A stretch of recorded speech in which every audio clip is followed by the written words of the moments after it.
আসসালামু আলাইকুম। আপনাদের মাঝে আজকে আমি এমজি শর্ট ভিডিও নাম্বার 4 নিয়ে এসেছি। তো এই ভিডিওর মাধ্যমে আমরা 1 নম্বর সূত্র, বর্গের 1 নম্বর যে সূত্রটা আছে এটা আমরা ব্যাখ্যা করব। এটা আমরা প্রুভ করব বা প্রমাণ করব যে আমরা জানি যে a plus b whole square সমান a square plus 2ab plus b square. এটা যে কিভাবে হয়েছে এটা আমরা আজকে ব্যাখ্যা করব। ঠিক আছে? তো এখানে দেখেন এটা হলো বাম পক্ষ, এটা হলো ডান পক্ষ। তো আমাদের এইটার সঙ্গে এটা প্রুভ করতে হবে, তাই তো? তো এখন আমরা যদি বাম পক্ষ লিখি, বাম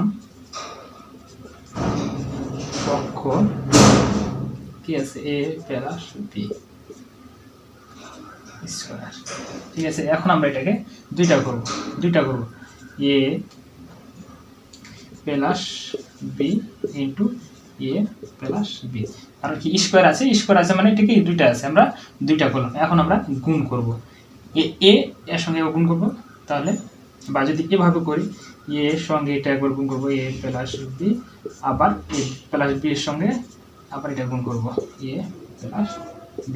ঠিক আছে, এখন আমরা a আর a স্কয়ার প্লাস ab, আবার এখানে b plus plus plus plus b আর a b আর a ab প্লাস, কারণ প্লাস প্লাস প্লাস b আর b স্কয়ার। এখন দেখেন a স্কয়ার নিচে নামলো, এটা একটা ab, এখানে একটা ab, তাহলে plus plus plus 2ab plus b square. এ হলো কি ডান পক্ষ সমান ডান পক্ষ।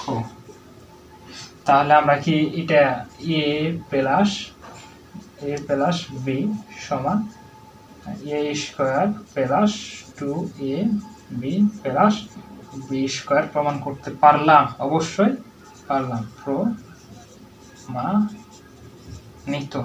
তো যাই হোক, আপনাদের মাঝে আমি এভাবে প্রত্যেকটি এখানে স্কয়ার দিতে ভুলে গেছি, স্কয়ার।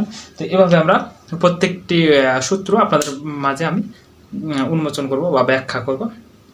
তো আশা করি আপনারা ভালো থাকবেন। আসসালামু আলাইকুম।